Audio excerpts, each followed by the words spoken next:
Welcome to the S.J. Childs Show, where a little bit of knowledge can turn fear into understanding.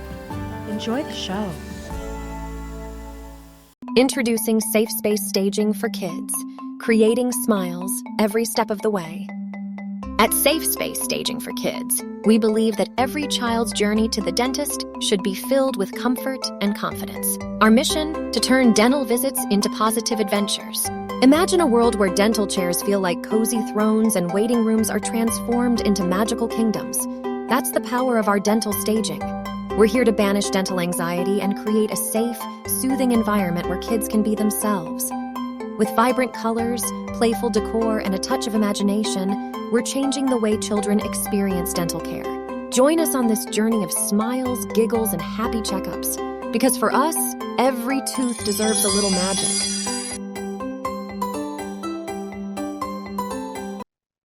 Hi, and thanks for joining the S.J. Childs Show. Today, I am joined by a friend who I'm excited to talk to. We live in the same region, but we haven't ever met in person. We have met online a couple of times, but it'll be great to just dive deep into learning more about her and finding out how we can support her. So, Lisa, thank you so much for being here today.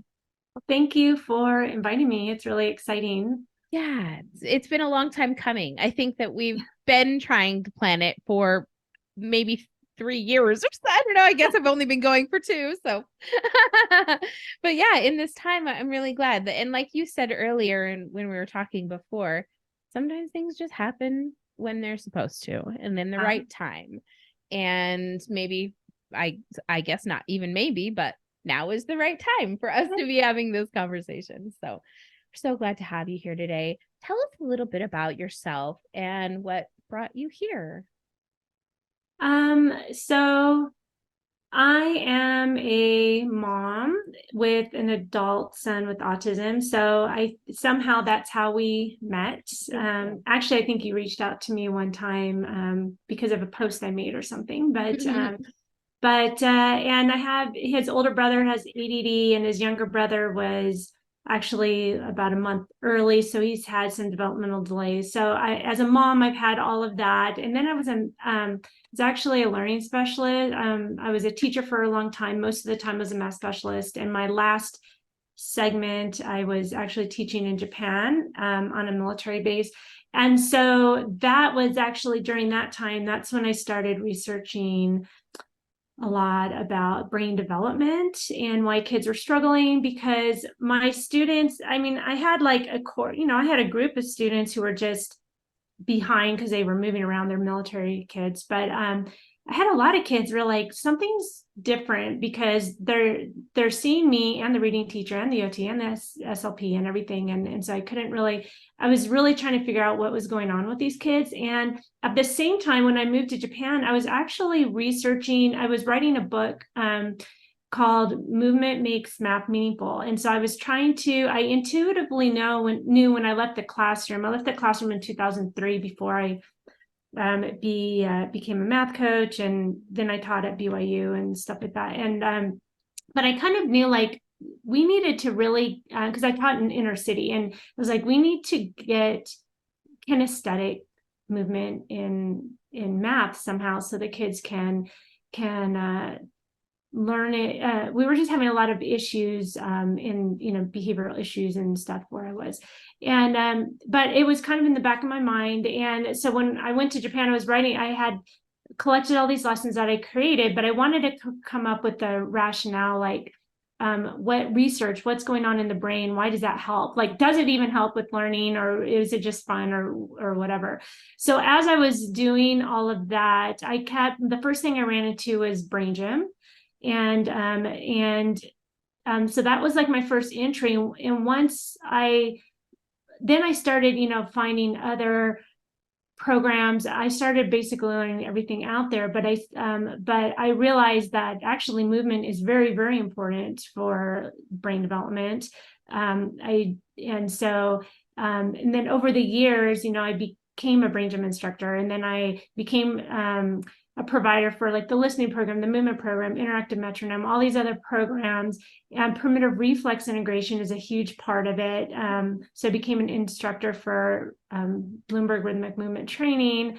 And so I kind of got all that side. And then as a mom, I knew that the whole functional health side was really important.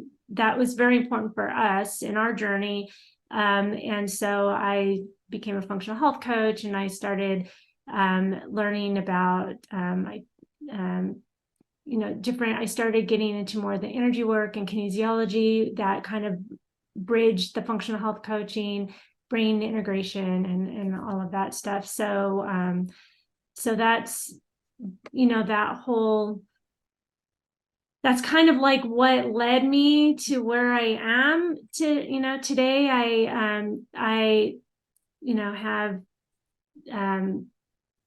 also access, I have access to lab testing and practitioner accounts, and so I have a lot of different really good go-to interventions that I really like.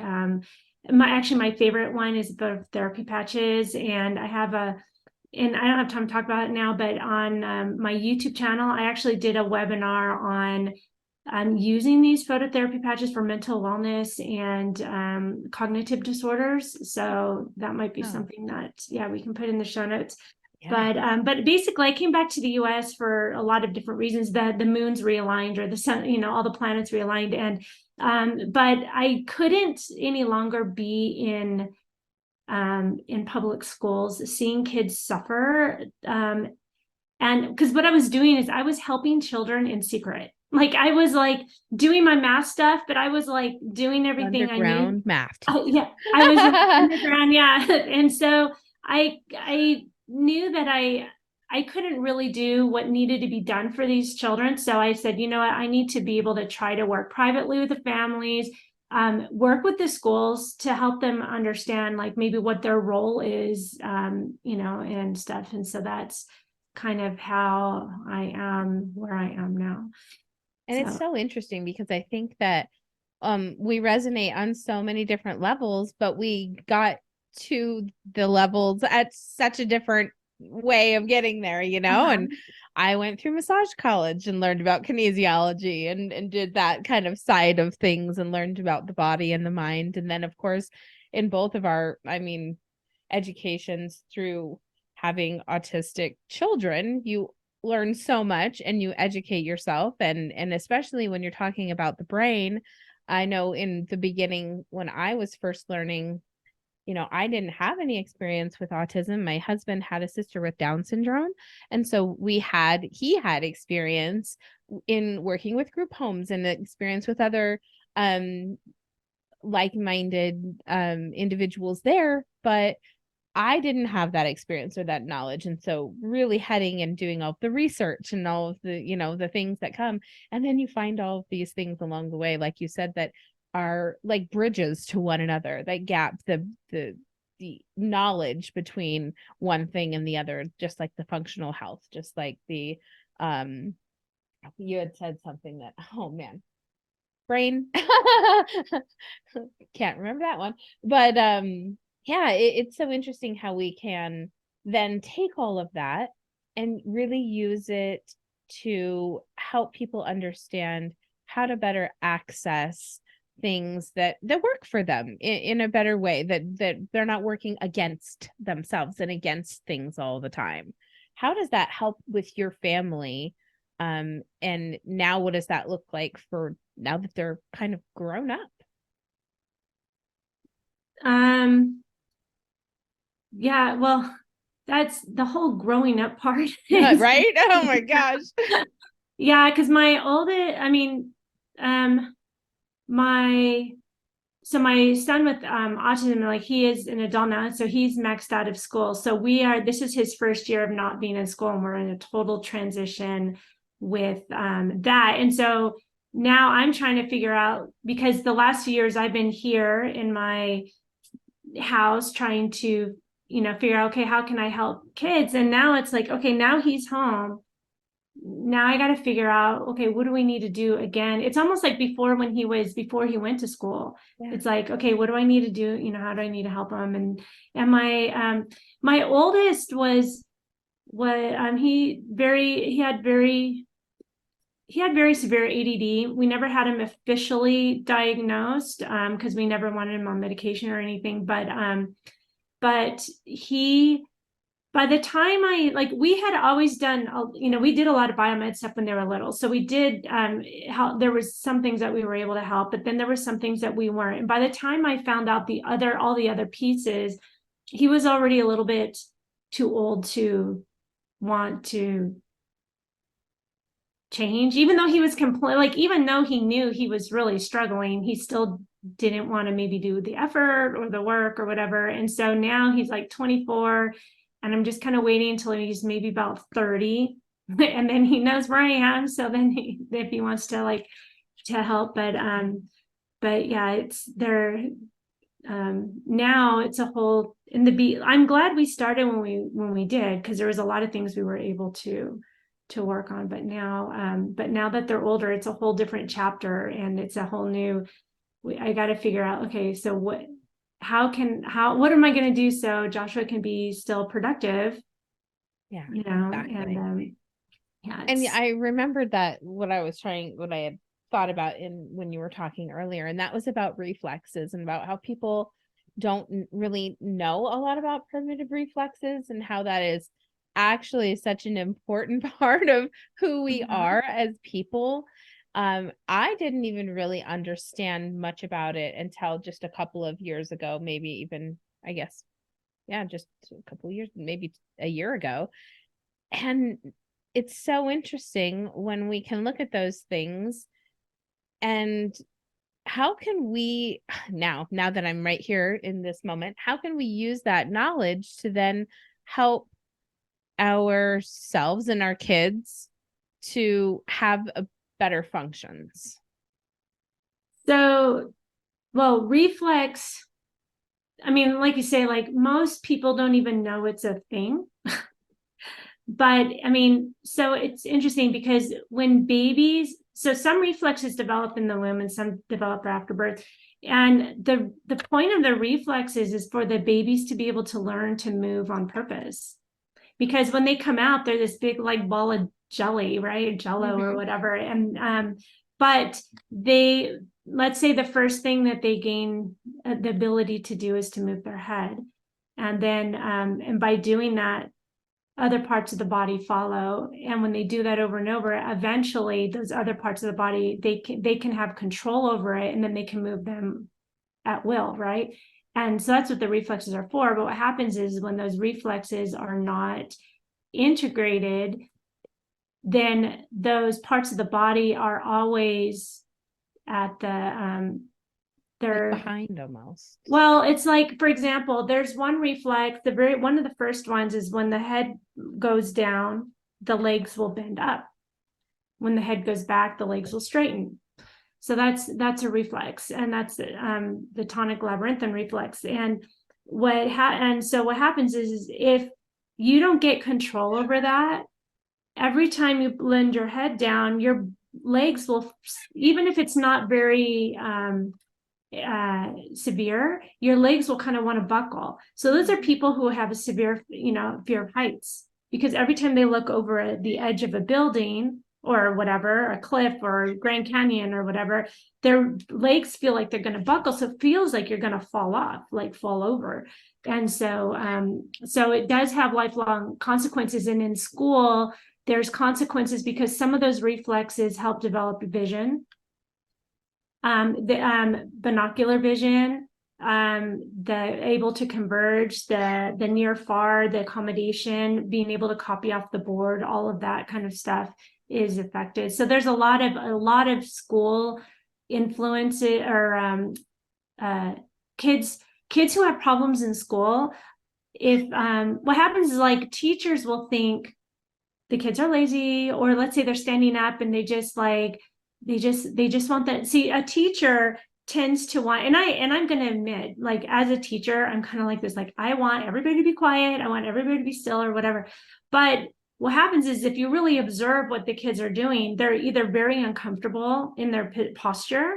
So it's actually uncomfortable to sit and they need to move, or they need to move because they need to activate their brain to be able to concentrate or focus or whatever, or not fall asleep. So all their behaviors actually tell you something, but there's so many teachers that just kind of want everything perfect. Yeah. And then that, and by forcing kids to try to be like that, they don't realize that they're actually doing a lot of harm. They don't mean to, Down but that brain's processing abilities there. yeah, but all of those like movements and postures and things that actually give you a clue as to what the brain, and when those reflexes are not integrated, the brain stem is not developed.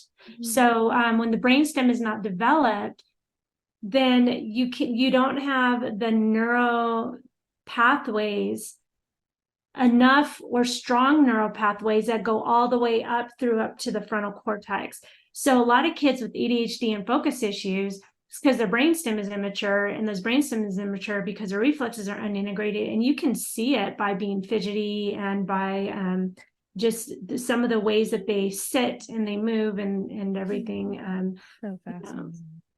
Yeah, and so anyway, those reflexes are a big sign of what's going on. Yeah. And if you don't integrate them, or when you integrate them, you help mature the brainstem, and when you mature the brainstem, then you can help grow the neural pathways. Yeah, So definitely. it's very huge. And what do you think? I was just reading on some of our notes here about children, and saying what you just said. There's teachers see that kids are having these behavior problems, or these things are happening. What do you see as maybe some of the causes for the misunderstanding of what kids are going through in today? Yeah, so the bottom line is everything that's going on in your brain, that's like if you have a cognitive issue, or no matter what it is, it's a sign of neuroinflammation. Your brain is inflamed. There's neuroinflammation. And that is due to toxicity. I mean, so that's just the bottom line. And so do schools have a role to play in it?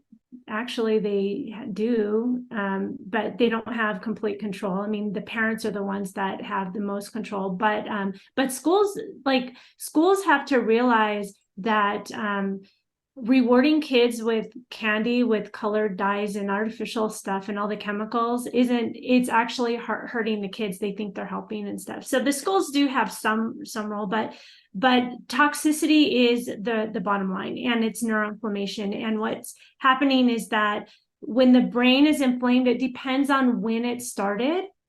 If the inflammation started in the womb because of our toxins that we're consuming, because we're not only we're eating it, we're breathing it, we're drinking it, there's toxins everywhere these days. And this is like in the last 20 years, it's just gotten like astronomically higher. And the toxins are coming from so many different sources all at once that you can't pinpoint like one source. It's everywhere, but it's like the last 20 years. And so young moms actually probably think, I think that young moms think this is normal to have kids with all these issues. So if you're a young mom, I'm over 50, it is not normal.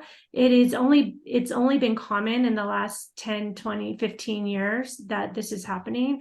But if it happens in the womb, then you're going to get things like autism, or if it happens maybe when or maybe ADHD at best, or when they're very, very young, because that's the part of the brain that whatever part of the brain is developing at the time is going to be the part that's affected. So an elderly person who's exposed to the same toxins right now, they're going to get more like the Alzheimer's or whatever. Their brain had already connected, but the inflammation is going to affect them in different ways. And so you can tell also where in the brain and might be the problem by the symptoms. So whatever the symptoms are tells you those are the parts of the brains that are inflamed too. So that's basically the thing. And the brain develops So if you think of an iceberg, you think of the part that's sticking out as the part is the behavior and the academics, or what, the communication ability, whatever you can see from the child. That's what's obvious. But underneath the iceberg, that's the brain, like how connected. In the ocean, I always think of the ocean is like the part that's nourishing the brain. So you have the nourishment, the nutrition, and the environment, and those two shape the brain. But then you have the connectivity, which is how dense is that iceberg, how connected is the brain. And so the nutrition could be either poor nutrition or solid nutrition. And most of these kids have really bad guts, because the gut and the brain are connected. Their guts are inflamed, their brain is inflamed. So they mirror each other. And so the nutrition, even if you're feeding them great food, they might not be absorbing it, they might not be digesting it and getting the amino acids or all that. So the nutrition is critical. Healing the gut is critical. Then you have the environment, and that's like all the heavy metals that we're breathing or eating, the fact that the kids maybe they don't have tummy time, they're sitting in car seats, they're not moving, they're not playing outside, they're on the technology, and all of that plays a role. And those two is going to affect the connectivity of the brain. And the connectivity, the first thing we talked about, primitive reflexes, that is the very, very first foundational piece of how the brain connects, is through primitive reflexes, and through integrating those reflexes, and then the brain develops like all on top of that. So if you have a let's say you have a child, they have vision issues, like and you take them to a vision therapist. The vision issues are actually, maybe you might be working too high up in the brain, and you might be working on those vision issues for months and months and months, and finally you have a breakthrough and the vision starts to settle, but then all the other issues the child has still are there. And that's because there's so many more fundamental pieces that if you worked on those vision issues might sort out for themselves, and you might not even have to go to a vision therapist. Mm-hmm. So anyway, just understanding like the hierarchy of where to look and where to start in the brain is really important. But the nutrition and the environment is important, because if we do all these therapies, that's the thing too, if you do all these therapies, you might make headway, and then when you stop, you might see regression. And that's because we're putting fuel on the fire, and as I say, it's like you're cleaning out the refrigerator when your house is on fire. So you have to, if you're going to do all these therapies and spend all this money and do all these things, you're going to want to make sure that you've put out the fire at the same time. What are some steps that parents can take at home, even now? So my son's 13, he's well into his bad habits and his bad nutrition. And, we're trying things each and every day. Well, what are some ideas that we might be able to start with, just as simple as today? Okay. So in general, like if you need to overhaul your kids, right? It's basically, you do need to think about like kind of like a 5-step approach, right? You have to decrease the inflammation. There's a lot of detox. You have to make sure then there's nutrients. You don't want to, if you focus on the nutrients, but you have all the toxicity and the inflammation, those nutrients might not go where it needs to go. So you kind of have to work on the other two. Then organizing the system, balancing the parasympathetic and sympathetic, and then working on that brain connection, like through reflexes, for example, and other cognitive therapies. And so those are kind of steps that can be overlapping, but those are kind of the 5 things in kind of the order where you might want to think about. But the first thing that I have, for families, if you have even just one child with an issue, this is going to be a family affair. Okay. And so the first thing you really have to do and have to be willing to do, or everything else is, depending on your individual, thing, what's going on, but as a whole, you have to really revamp what you're eating, what your pantry looks like, what your refrigerator looks like. And you can't do it for one kid. You have to do it for the whole family. So if these kids, most of them need to be off of gluten, most of us need to be off of gluten, most of everybody needs to be off of dairy anyway. But you can't, what you can't do is tell one kid you can't eat this, this, and this, and then have it for everybody else. Yeah. And there's so many things anyway that's harming us, like all the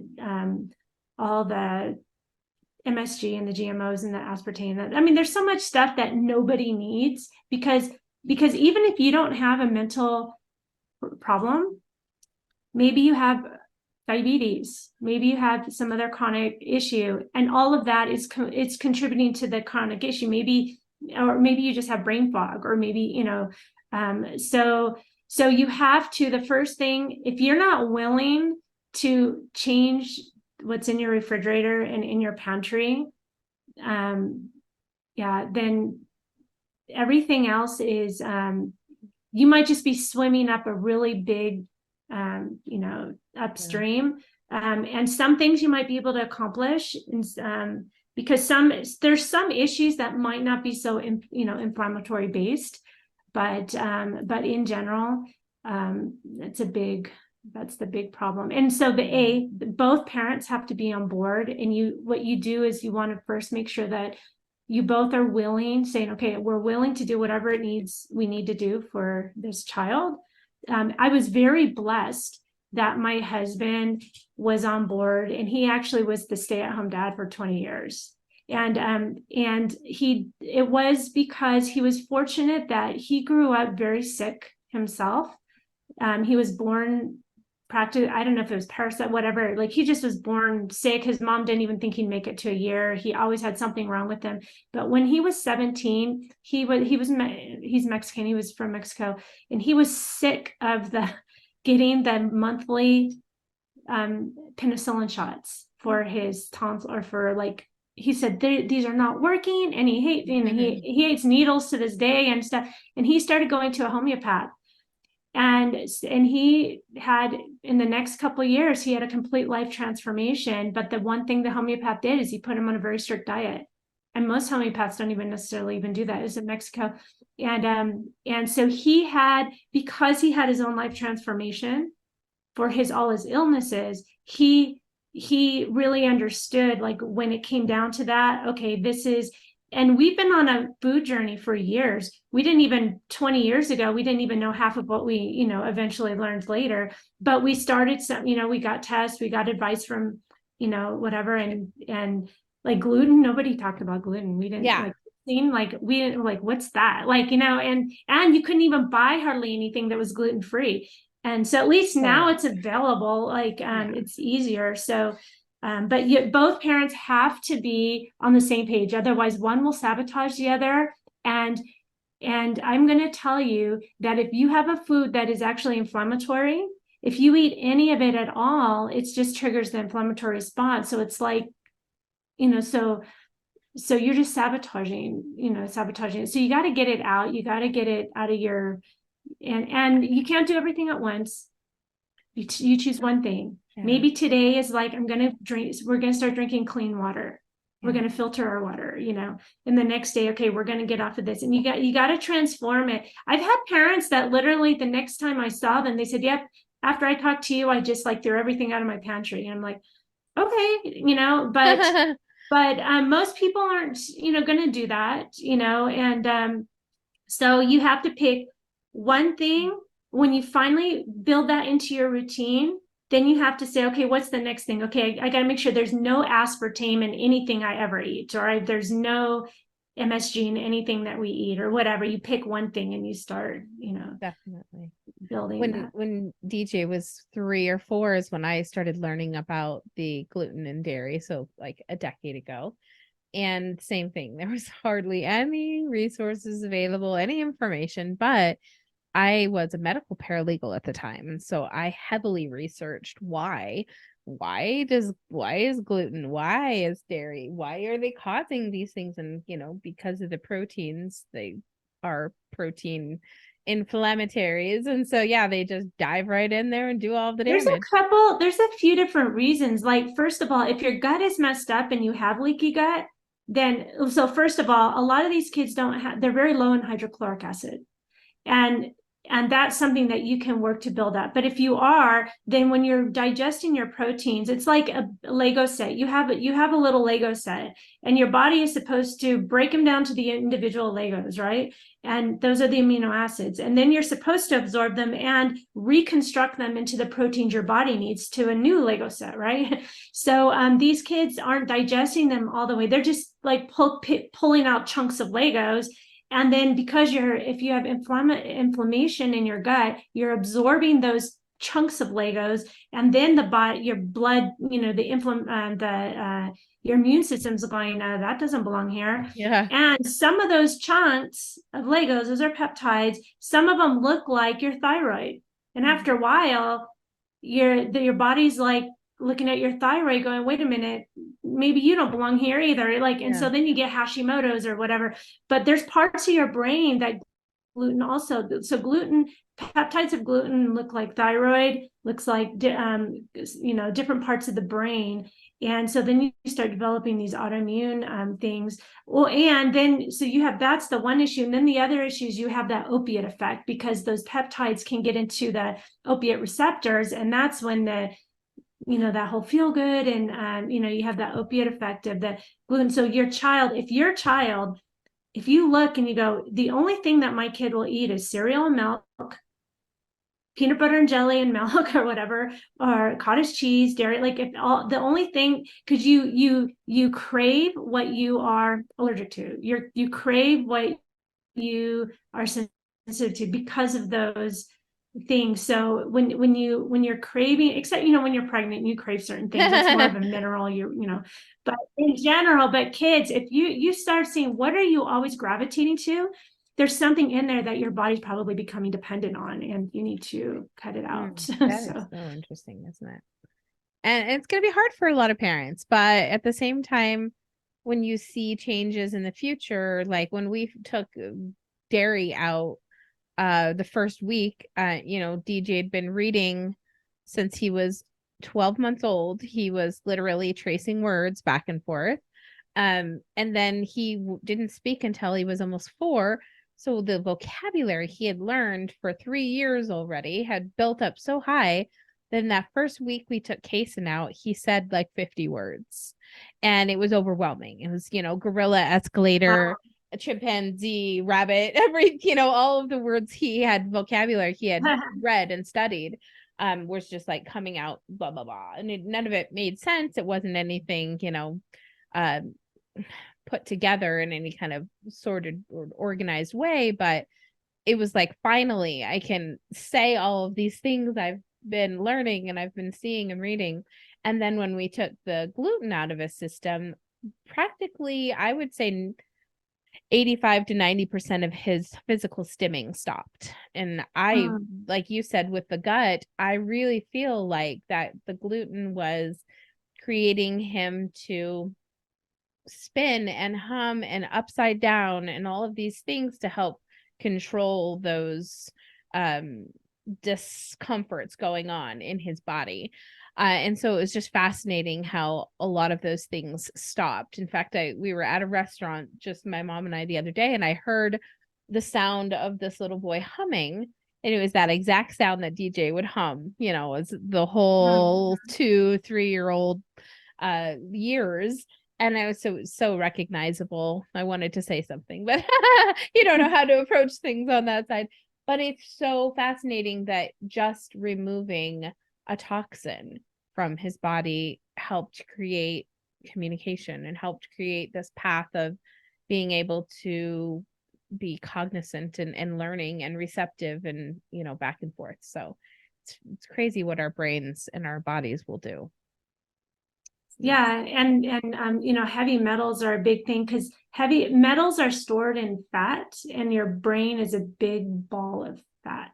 So the brain stem, especially like mercury, tends to like the brain stem, and so yeah, it's So for us, like we along the way, we've had a lot of, like, we've had progresses, but we never had one of those dramatic events. I actually, we've had a couple that were fairly dramatic, um, but I still suspect it's like, we go through phases of trying to detox my son, and I think, like, now that he's home, it's like, I think we need to go through another phase, because I'm still convinced that there are still metals, and there's still something, especially in his language area of his left hemisphere.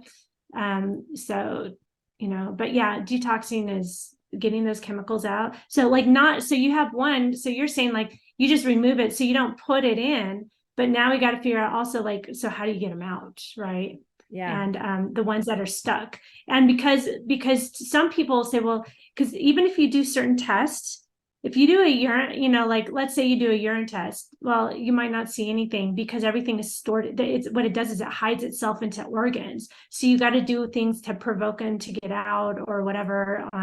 Or you can do a combination of a urine and a stool and a blood and a hair, and you might see, like, little, and sometimes you won't see anything, and finally you provoke one metal and it starts coming out, and all, like, the lead tends to come out first. Wow. And once you get lead to come out, then all of a sudden you'll start to see the mercury, like, because the lead will usually come out before the mercury will come out. So and I remember on his test from a long time ago, like once we started dumping lead, then we started seeing mercury come out. So it's yeah, anyway, it's a kind of Fascinating. it's a long process. And Yeah, it is a long process. But you know what, we could all benefit, we all can benefit from detoxing, because now we're getting it from all angles. So Absolutely. Oh my gosh. but Isn't that the truth? What advice do you have for parents moving forward before we close out and tell people where to find you and everything?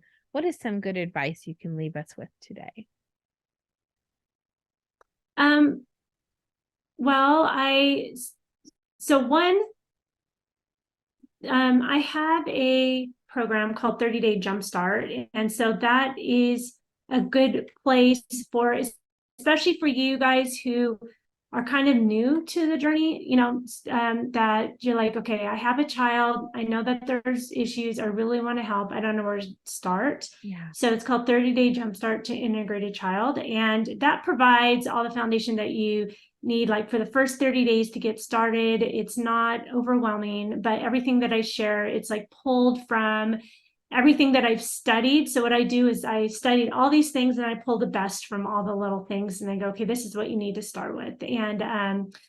And so, like, if your child only has ADHD, maybe that's all they need. And obviously, autism stuff, it's a lot more complex, but the foundations are still the same. So, like, the way that you need to start. And then we can put a link to that. We mentioned earlier primitive reflex integration.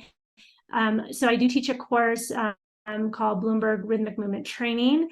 And that teaches rhythm. So that teaches how to integrate primitive reflexes through rhythmical movements that babies naturally do, and through other, like, types of exercises. And I teach that either both virtually or in person. If you're local, I really want to do it in person, but if you're not, obviously, right now, today, I'm teaching a class to two gals in Grand Cayman Island. Oh, wow. So that's been kind of fun. Yeah, and they're OT and speech SLP, but so I really, that is a very critical piece. So if you're a parent or a therapist and you want to host something local, if you are local and you want to host something local, I would, I'd love to be able to do it in person, but it's perfect for parents, OTs, CEUs are provided for those SLPs, physical therapists, whatever, anybody who works one-on-one with kids who struggle.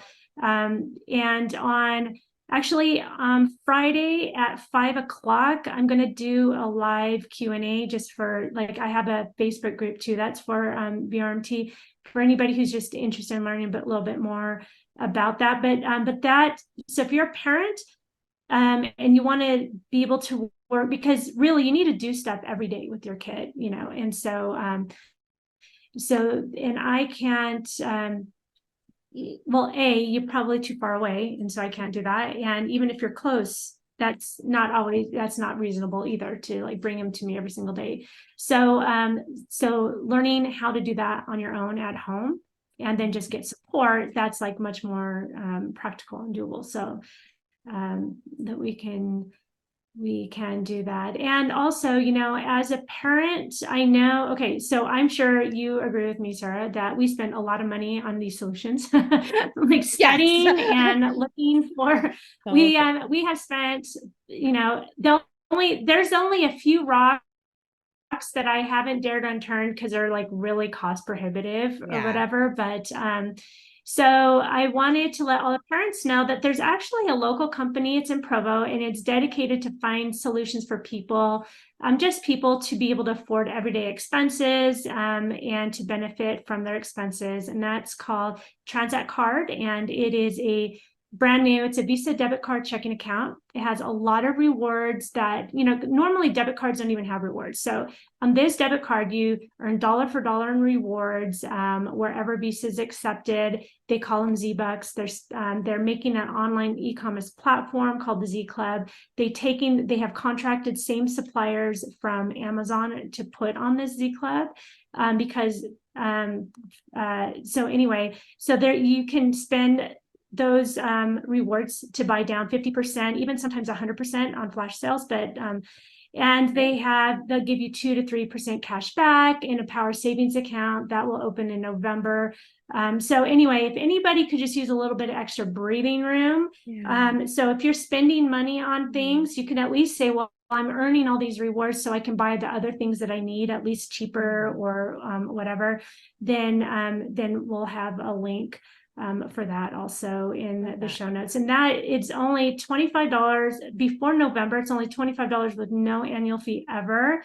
After November, there will be an annual fee. So we're still in a pre-launch phase. But anyway, that is something new that I found that I think for parents who are spending a lot of money for their kiddos and they're strapped. And I think that will be a good other source of relief. So like I said earlier, I'm very resourceful, I'm very eclectic. And so what I like to do best is just teach parents of,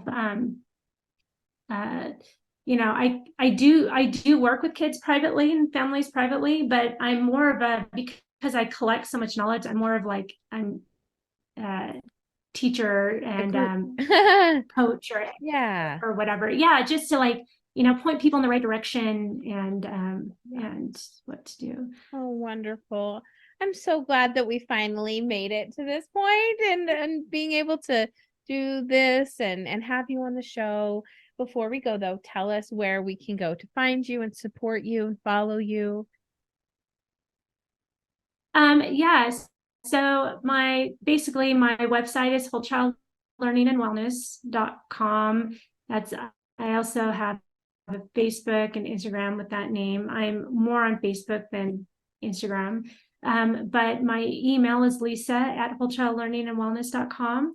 I didn't even talk about, but I've written math books like for teaching how to teach math. So those are on Amazon. You can just search my name. Like, yeah, I mean, like I have a little bit of done a little bit of everything. But so you can contact me directly through the website. You can, you know, contact me directly, and and I'm willing to talk to or help anybody. Oh, that's so great. And there's such amazing services, tangible stuff that families can take control of and really start to see changes and make changes, which can make a really big impact on families in general and individuals. That's for sure. So thank you so much for your time today. It was so nice to have you on, and we will certainly be in touch. Yeah. And I'm excited to maybe, I don't know, delve in with your little ventures too with you. See what we can do. That's for sure. The more to come, right? Yeah. Okay. Thank you so much. We'll see you soon. Okay.